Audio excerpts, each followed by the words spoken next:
At 5:40 in the afternoon, after nearly 9 hours in a lobby chair at his own company's branch, Ethan Carter still had no name.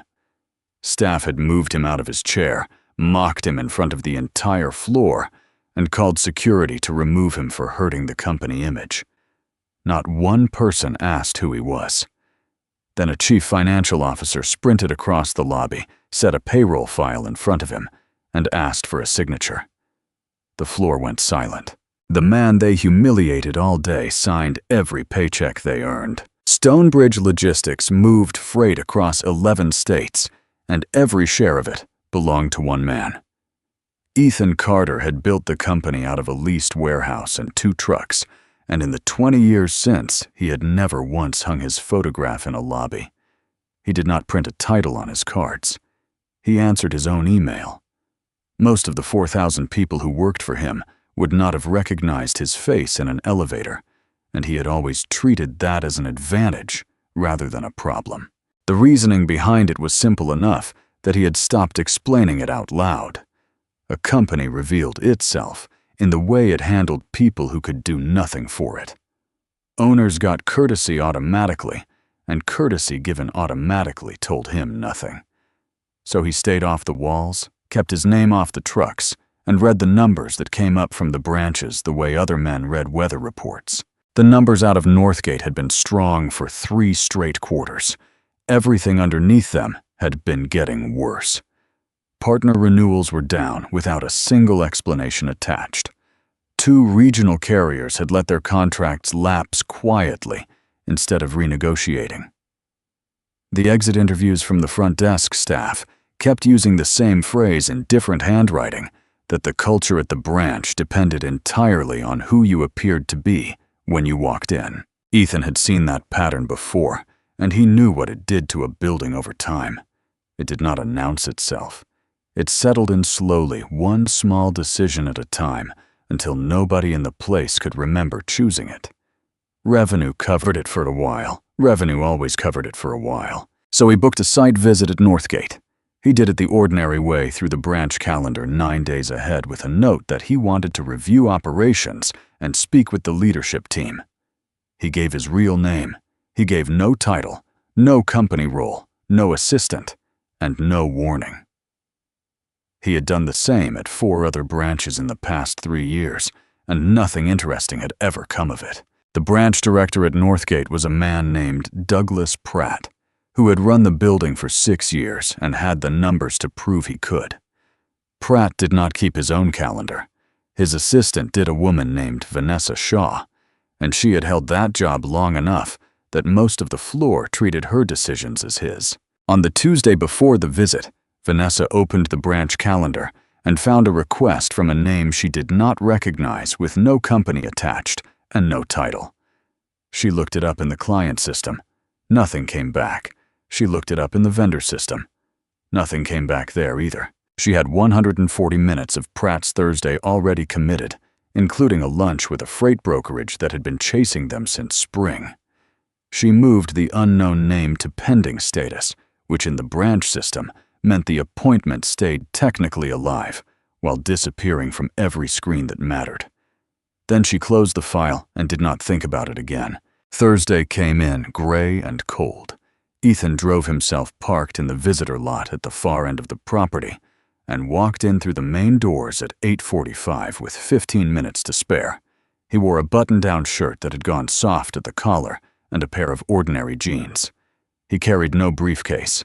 He had a folder under one arm and a phone in his pocket, and that was the entire inventory of the man who owned the building. The Northgate lobby had been renovated 2 years earlier, and it showed. Polished floor, a wall of glass looking out on the loading yard, 6 chairs in gray fabric arranged around a low table, and a reception desk with the Stonebridge name cut into brushed steel behind it. There was a turnstile between the lobby and the elevators.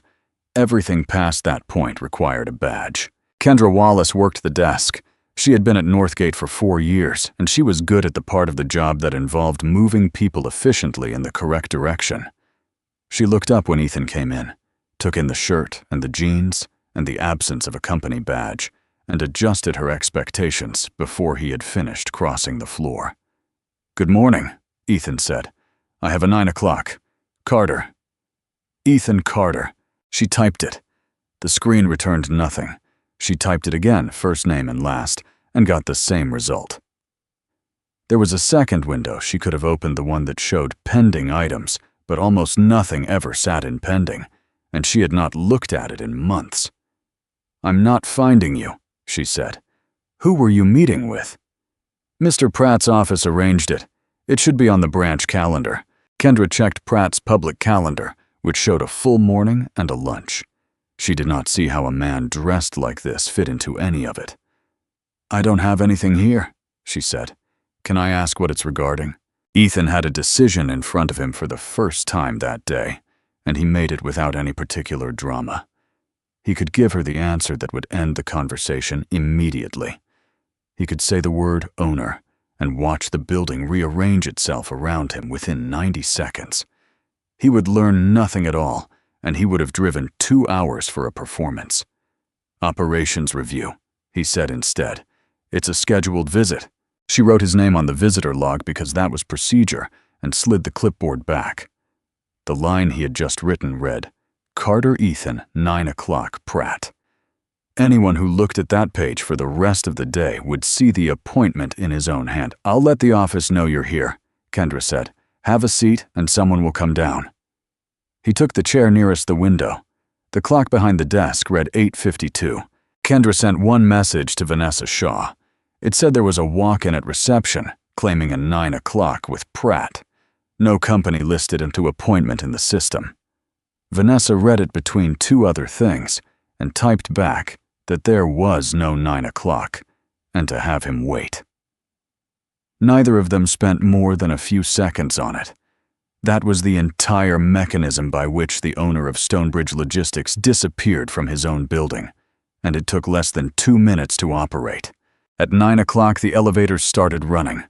Ethan watched the badges come through the turnstile in waves, watched people stop at the desk for packages and visitor stickers, watched 2 managers cross the lobby with coffee and go straight past him without registering that a chair was occupied. None of it offended him. He was counting. Walt Brennan came on at 9 and took the security post by the turnstile. Brennan had been in the building since before the renovation, a heavy man in his 60s who had learned the difference between somebody who was lost and somebody who was waiting. He looked at Ethan once, decided he was waiting, and left him alone. It was the closest thing to respect anyone showed him in the first hour. At 9:20, a woman came down and stopped at the desk with a stack of visitor badges. Ethan recognized the type immediately, someone new enough to still be careful. Her name tag said Emily Doyle, and underneath it in smaller print, the word trainee. Kendra sent her to restock the water station at the end of the lobby. Emily filled the tray, and then, because he was the only person sitting there, walked over and offered him a bottle. "Have you been helped?" she asked. "They're checking on it," Ethan said. "I can ask again if you want." "Not yet." He took the water. "Thank you." She went back to the desk, and he watched Kendra tell her something short that ended the conversation. He did not need to hear it. He had heard the same instruction in a dozen buildings over the years, and it always came down to the same idea, which was that the front desk decided who was real. At 9:40, his phone rang. The screen said Marcus Bell, and Ethan answered it because his chief financial officer did not call for pleasure. "The payroll file needs your signature, and I can't send it electronically," Marcus said. Marcus had been fighting this particular battle since March, after the vendor fraud in the spring, when someone with access to a delegated login had pushed through nearly $200,000 in false invoices. The audit firm had rewritten the disbursement controls. Anything that moved company money to more than 100 accounts at once now required a wet signature from the sole owner. Not a delegate, not a stamp, ink on paper from Ethan Carter. "Which cycle?" Ethan asked. "Both. Regular payroll and the quarter bonus, and they process together this month. 4,000 and change." Marcus was already looking at a calendar. "It has to reach the processor by 6 or nothing clears Friday." "Send it to my office," Ethan said. "I'll sign it tonight." Tonight is cutting it close. Then have a courier bring it wherever I am at 4. Ethan ended the call without saying where that would be, because he did not intend to still be sitting in a lobby at 4, and because saying it out loud would have made the day into a plan instead of an observation. He set the phone face down on his knee and went back to watching. By 11, he had a fairly clear picture, and none of it was about him. A freight consultant in a good suit had come through the doors at 10:15 and was standing at the elevator with a badge in under 4 minutes, and nobody asked him for an appointment. A man from a small trucking outfit came in 20 minutes later in a work jacket with his company name stitched on it, asked for the procurement group, and was told to email them instead. He stood there for a moment with the email address written on a sticky note, then folded it into his pocket and left. The whole transaction took 90 seconds. Nobody at the desk thought anything had happened at all. That was the part that mattered. Ethan had come to Northgate expecting to find a scheduling problem or a management problem, something with a name and a boundary. What he was watching instead was a sorting machine. It ran continuously. It ran without instruction. It ran on shoes and jackets and the confidence of the person walking through the door, and everyone operating it believed they were simply being efficient. At 10:30, Rachel Moore came down to collect a client. She managed client relations for the branch, and she moved through the lobby at the speed of a woman with a full calendar. She passed within 4 feet of Ethan's chair. Her eyes went across him and kept going the way eyes go across a plant. At 10:50, Trevor Lang came out of the elevator with 2 other people from operations, laughing at something. He looked at Ethan, and unlike Rachel, he actually saw him. Then he leaned toward the man beside him and said something with his hand half over his mouth, and all 3 of them looked over at once before they went out the front doors. Ethan had been sitting in that chair for 2 hours. 6 managers had crossed the lobby. One of them had genuinely looked at him. His name was written on the visitor log in his own handwriting, a few steps from where Kendra sat, and not one person had walked over to check it against anything. He thought about the drive home. It was 2 hours back, and he had enough now to write a report that would end 3 careers by the following Tuesday. He had the pattern. He had the small trucking outfit turned away at the door. He had the front desk operating on appearance instead of records. That was already more than most audits produced in a week. But a report built on 2 hours would be a report he could argue himself out of. Somebody would say the desk was busy that morning. Somebody would say the appointment fell through a crack in the system which it had. Somebody would say a single bad Thursday was not a culture, and on paper that would be difficult to disprove because Northgate's paper was excellent. There was a second option, and it was uglier. Stay in the chair, say nothing, let the building keep sorting him, and see how far the sort went when it was left completely alone. Not 2 hours, all of it. Find out what happened to the person in this lobby when the building had decided he did not matter, and had all day to act on that decision. He understood exactly what he was signing up for. He would become the man who had been sitting there since morning, which in a place like Northgate stopped being a fact about the schedule and started being a fact about him. The longer he waited, the more the waiting itself would look like proof. He wanted to watch the machine run to the end. At 11 o'clock, Kendra Wallace looked up from the desk and found him still there. Something crossed her face that was not quite discomfort. "Sir, I still don't have anything for you," she said. "You're welcome to leave a card, and someone will follow up." "I'll wait," Ethan said. "It might be a while." "That's all right." She went back to her screen. Ethan settled into the gray fabric chair with the clock over his shoulder and the folder unopened on his lap. And for the first time all morning, he took out his phone and started writing things down. Not complaints. Times. Names off badges. The stitched jacket on the man who had been sent away with a sticky note. He was not enduring anything. He had simply stopped being a visitor at 11 o'clock that morning and started being an auditor, and nobody in the building knew the difference had occurred. The clock behind Kendra's head read 11:04, and there were 6 hours and 36 minutes left in the day. The lobby emptied out around noon and filled again by 1, and in that whole cycle nobody spoke to him. Ethan watched the rhythm of it from the gray chair by the window. The badge scans the lunch bags, the 2 women from accounts who sat on the far side of the low table for 11 minutes, discussing a vendor dispute without ever glancing in his direction. He had become part of the furniture in a way that was almost technical. The eye landed on him, registered no category, and moved on. At 12:40, Kendra Wallace went to lunch and left Emily Doyle covering the desk with instructions to call upstairs if anything complicated came in. Emily looked over at Ethan twice in the first few minutes. The third time she came out from behind the counter with a bottle of water and set it on the table beside his folder. "You were here when I came on this morning," she said. "You're still here." "Since 8:45. "That's not right." She glanced back at the desk as if the screen might have changed its mind. "Do you want me to try the branch director's office directly? I can call up." "You already tried, didn't you?" "I asked Kendra. She said it was handled." Emily's mouth tightened around the word handled. "I'll call anyway." She went back and dialed at 12:52, and Ethan watched her wait through a long ring and then speak to somebody in a low voice for about 40 seconds. Whatever came back through the line ended the call quickly. She did not walk over to report it, and he did not need her to. She stayed at the desk with her shoulders slightly higher than before, and twice in the next hour she looked at him with something close to apology. At 1:15, the language started. Ethan heard it because he was 8 feet from the counter and nobody had thought to lower a voice for a man who did not count. Kendra came back from lunch and asked what she had missed, and one of the operations coordinators leaning on the desk said the walk-in was still parked in the lobby.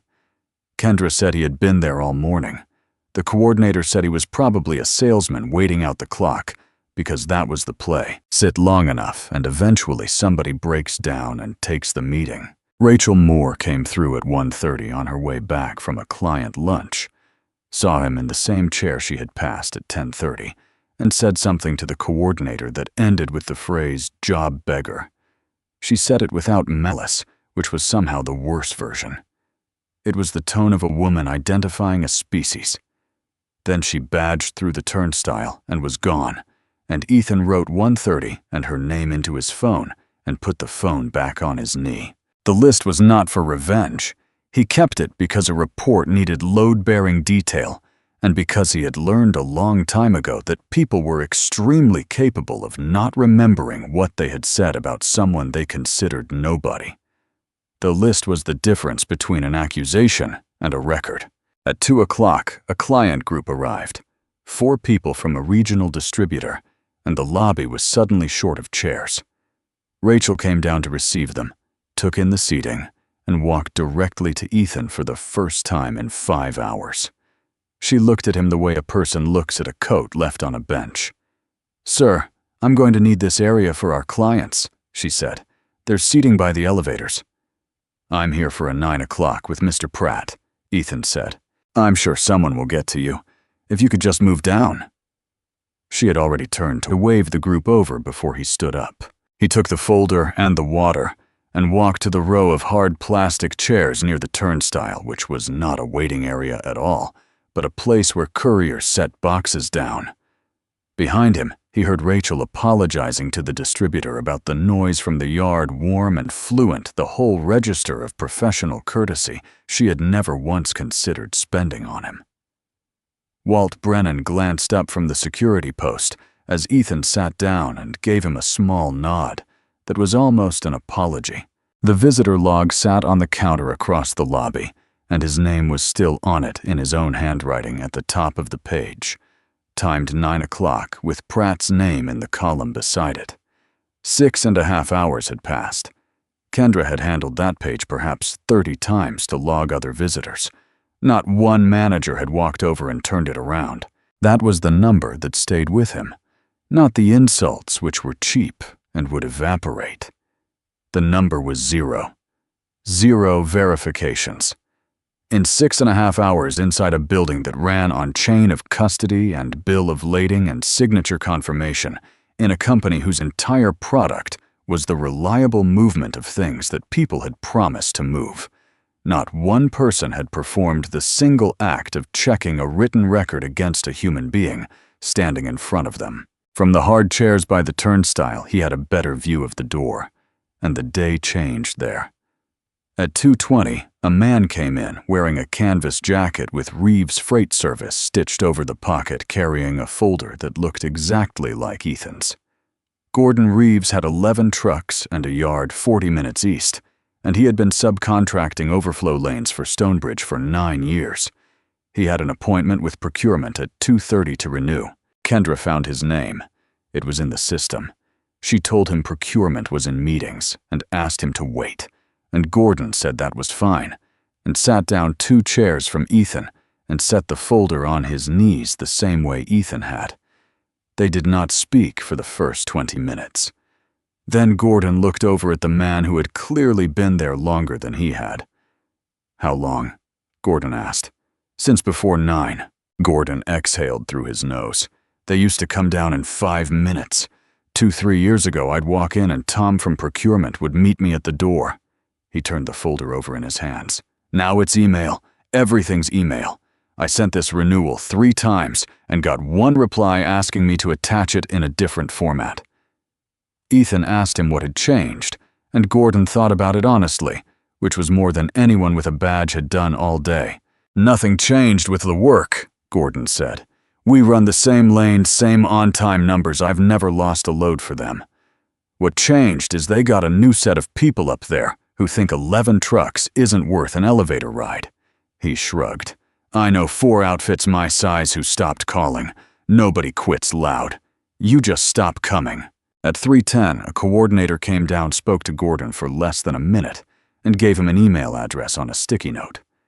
Ethan watched the exact same transaction he had watched at 10:35 that morning, performed by a different person on a different man, with the same 90-second efficiency. Gordon folded the note into his pocket, said goodbye to Ethan, and walked out into the gray afternoon with his renewal unsigned. Ethan sat very still for a while after that. He had come to Northgate to find out why a strong branch was quietly bleeding partners, and he had spent the morning treating his own mistreatment as the subject of the investigation. It was not the subject, it was a sample. Every hour he had spent in that chair, the building had been doing to other people exactly what it was doing to him, and those people had not owned the company and could not afford to sit there and take notes. They had simply left. 9 years of Gordon Reeves had walked out the door in 90 seconds, and it had not registered anywhere as an event. The purpose of the day changed shape in his hands then. He was no longer collecting evidence that he had been treated badly, because that was trivial, and he had never much cared. He was collecting the mechanism. Who decided? Who watched and said nothing? Who had built a sorting system out of jackets and shoes and confidence, and had run it long enough that everyone in the building experienced it as normal judgment, rather than as a policy nobody had ever written down. He was going to find all of them, not the ones who had insulted him, the ones who had built it. At 3:40 it stopped being neglect and became sport. Trevor Lang came down with 2 people from operations to see a shipment off, and Ethan was still in the plastic chair by the turnstile with the folder on his lap and the untouched water bottle beside him. Trevor had seen him at 10:50. He recognized the shirt. "He's still here," Trevor said loud enough to carry. "That is the same guy. 6 hours." One of the others said something about persistence. Trevor said the man had made himself comfortable, and then he did the thing that would end his career, though it would take another 3 weeks and a forensic review of the branch chat archive to complete the process. He raised his phone, framed Ethan in the plastic chair with the Stonebridge steel lettering behind him, and took a photograph. It went into the branch operations group chat at 3:44 with a caption about the lobby's newest employee. Within 20 minutes, there were 19 replies. Somebody suggested giving him a badge. Somebody suggested he was waiting for a job that had been eliminated in the spring. Rachel Moore replied with a single line about having already relocated him once. 2 people asked which floor he was on, so they could come down and look. They did come down. Between 4 and 4:34, separate people rode the elevator to the lobby, crossed to the water station they did not need, glanced at the man in the chair, and rode back up. Ethan counted every one of them. None of them asked his name. The building had produced a small tourist attraction out of a man waiting for an appointment that was written on the log across the room. At 4:50, Rachel Moore came down again, and this time she went to the security post instead of the desk. Walt Brennan listened to her, with his arms folded. "He's been in that chair since this morning," Rachel said. "We've got clients in and out of here. It looks bad. It looks like we've got a man sleeping in the lobby." Brennan said the man was waiting on an appointment. "There is no appointment," Rachel said. "Vanessa checked this morning. He's a walk-in, and he won't leave, and I'd like him escorted out before the 5 o'clock client comes through." Brennan looked past her at Ethan. He had been a security guard for a long time, and he had removed people from buildings and had never once enjoyed it, and everything about this one sat wrong with him. He asked her whether anyone had actually spoken to the man about it. "I'm speaking to you about it," Rachel said. "Please handle it before 5:30. She badged through and went up. Brennan stood at his post for a full minute, then walked over with his hands at his sides and stopped a respectful distance from the chair. "Sir," he said, "I'm going to have to ask you to head out shortly. It's coming from upstairs." Ethan said he understood and asked how long he had. "Give me till about 5:45, Brennan said. "I'll stretch it as far as I can. For what it's worth, I don't think this is right." Then he asked the only question any employee of Stonebridge Logistics had asked him in 9 hours. "You said you had a meeting." "With who?" "With Douglas Pratt. 9 o'clock this morning." Brennan wrote it on the back of his hand with a pen from his shirt pocket and said he would check the log himself. He was 6 steps from the counter when the front doors opened. Marcus Bell came through them at 5:38 in a suit that had been in a car for 2 hours carrying a leather portfolio under his arm. He had never found a courier who could make the cutoff. At 3:30 he had given up, called Ethan's office for a location, been told the owner was at Northgate, and driven it himself. He had spent the last hour of the drive on the phone with the payment processor, confirming the 6 o'clock window, because payroll for $4,000 and change plus the quarter bonus had to be submitted before it closed, or nothing would clear on Friday. He came in fast and did not stop at the desk. Kendra Wallace stood up to intercept him with the visitor procedure already in her mouth, and Marcus went past her without breaking stride, because he had spotted the soft-collared shirt in the plastic chair by the turnstile exactly where the security post was. "Mr. Carter," Marcus said, and his voice carried the length of the lobby. He set the portfolio down on the low table, opened it, and turned it around. "Sir, I'm sorry. I need your signature immediately. We've got 20 minutes. The lobby did not go silent all at once. It went silent in pieces. Kendra Wallace stopped with her hand still extended toward a visitor badge. The 5 o'clock client group by the window stopped talking. Trevor Lang, who had come down at 5:35 to catch a ride home with 2 colleagues, stopped 4 feet from the elevator. Emily Doyle put down the phone she had just picked up. Walt Brennan turned around with the pen still in his hand. Ethan stood, and for the first time that day, people looked at his face instead of his shirt. He read the top sheet the way he read everything, which was completely, and it took him 90 seconds while nobody in the lobby moved. Then he took the pen from the portfolio and signed the payroll authorization and turned the page and signed the bonus disbursement under it and closed the portfolio and handed it back to Marcus Bell. "Photograph it before you drive," Ethan said. "Send the images to the processor from the parking lot so the submission is in before the window closes." Marcus said yes, sir, and went straight back out the doors at a jog. The name went around the room faster than any announcement could have carried it. Rachel Moore had come down at 5:41 to confirm with security that the lobby had been cleared, and she arrived in time to watch the man she had moved to the courier chairs hand a signed payroll file to the chief financial officer of the company. Trevor Lang was still holding the phone that had the photograph on it. Somebody at the desk said the words out loud, quietly, The way people say things, they have just understood. Ethan Carter. Not a walk-in, not a salesman. The sole owner of Stonebridge Logistics, whose signature had just released every paycheck in the building, including the paychecks of the 19 people who had replied to the photograph. He did not raise his voice. He picked up the folder he had carried in at 8:45, the one nobody had ever asked him to open, and looked at the clock behind the reception desk. It read 5:43. "I'd like the branch director in his conference room in 10 minutes, he said to the floor in general. "And nobody touches a calendar or a phone until I say so." Ethan made one call before he moved from the plastic chair. It went to the corporate systems desk. It lasted 40 seconds, and it did two things. It locked administrative access to the Northgate branch calendar to a single corporate account, and it suspended the credentials of the branch director's office, which meant that at 5:45 in the afternoon, Vanessa Shaw stopped being able to open the file she had closed 9 days earlier. Douglas Pratt came down at 5:51 instead of waiting in his own conference room, which told Ethan a great deal before either of them spoke. He arrived with his jacket half on, and Vanessa 2 steps behind him, and he began apologizing from the middle of the lobby loudly in the direction of a man he had never seen before in his life. Ethan did not shake his hand. "Upstairs," he said. They rode up in silence.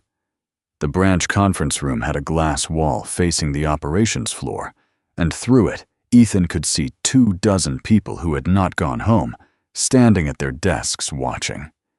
He asked Pratt to close the blinds, and then he asked him to sit down, and then he put his phone on the table and did not open the folder he had carried all day. "4 things are being preserved as of 5:45, Ethan said. "Corporate has already frozen the branch calendar, so nobody in this building can edit it, including the 2 of you. The visitor log stays on that counter, and today's page does not leave it.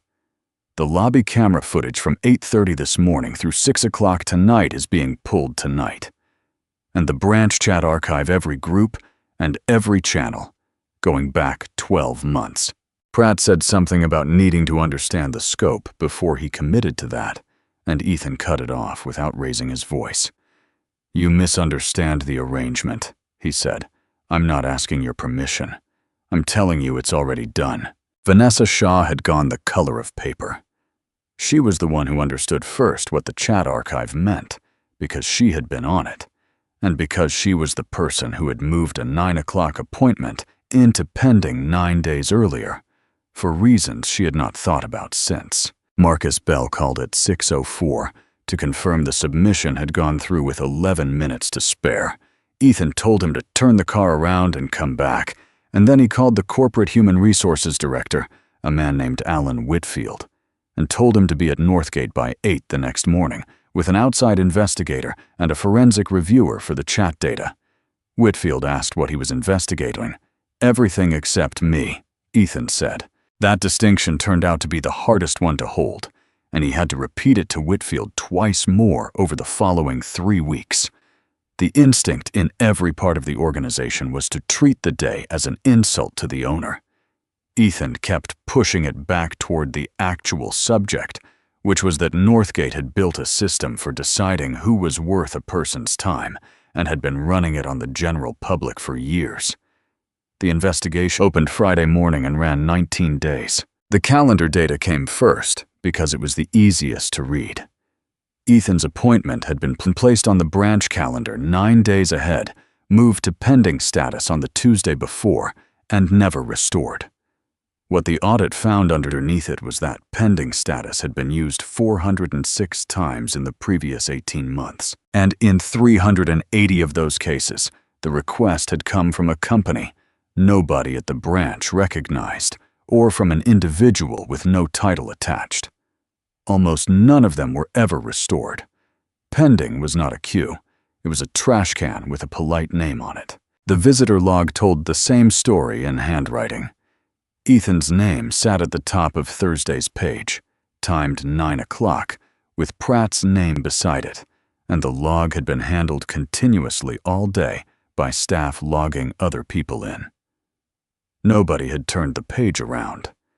The reviewers went back through 11 months of logs and found the same pattern in the ink itself. A whole population of names that appeared once were never badged through and never appeared again. The camera footage supplied the arithmetic that made everything else impossible to argue with. In the 8 hours and 58 minutes Ethan spent inside the building, 41 badged employees passed within 6 feet of him. 9 looked directly at him. 4 came down from other floors during the 4 o'clock stretch for no purpose the footage could identify except to look. 0 checked his name against the log or the calendar. The chat archive was where it stopped being carelessness. Trevor Lang's photograph was there, time-stamped 3:44, with the caption and the 19 replies. But the forensic review pulled 12 months and found the photograph was not an aberration. There was a running practice of it. Photographs of a man in a stained work shirt from the previous November. A partner from a small carrier, described by the brand of his boots. An entire recurring joke about the type of person who came in through the front doors instead of arriving on somebody's calendar. Some of it had been sitting in the archive for the better part of a year, with managers participating in it. The part that finally quantified the damage came from the client and vendor records. Whitfield's team pulled every partner who had gone dormant at Northgate over 3 years and started calling them. And what came back was not a complaint file. It was a pattern of silence. 14 small carriers and suppliers had stopped renewing without a single formal grievance between them. When asked directly, most of them said the work had never been the problem, and that at some point, they had understood they were being handled instead of served, and had simply stopped calling. Northgate had been showing excellent numbers because its large accounts were performing. Underneath that, the branch had been quietly shedding the entire bottom of its partner base for years, and the loss had never appeared in any report. Nobody quits loud. Ethan read the full findings on a Tuesday morning 3 weeks after the Thursday. He sat with the report closed in front of him for the better part of an hour, thinking about a man with 9 years of clean loads walking out into a gray afternoon with an email address on a sticky note in his pocket. Then he opened it again and went to work, because he had learned that decisions made in that particular hour were always slightly wrong, and 4,000 people were depending on him to make correct ones. The consequences came out over the following 2 days. Douglas Pratt was terminated. Not for the appointment which he had never seen, and not for the insult which he had not participated in. The report established that the branch chat had been visible to him for 11 months, that the practice of photographing visitors had been reported to him once by a departing front desk employee in an exit interview he had personally conducted, and that he had done nothing except deliver strong quarterly numbers on top of it. Ethan told him that directly in the same conference room with the blinds open. Pratt argued for 20 minutes. He talked about the numbers, about the volume the branch moved, about a market where nobody could afford to spend an hour on 11 trucks. Ethan let him finish all of it. "You had 6 years and a full building," Ethan said. "In 8 hours and 58 minutes, 41 of your people walked past a man with an appointment written on your own log, and not one of them checked it. That isn't the market. That's what you taught them was safe." Vanessa Shaw was terminated the same afternoon. She was the person who had moved the appointment, and the audit showed she had exercised the same authority hundreds of times, deciding on her own judgment who was substantial enough to reach the branch director. She said correctly that nobody had ever told her not to. Ethan told her also correctly that nobody should have had to. Trevor Lang was terminated for the photograph and the chat history behind it.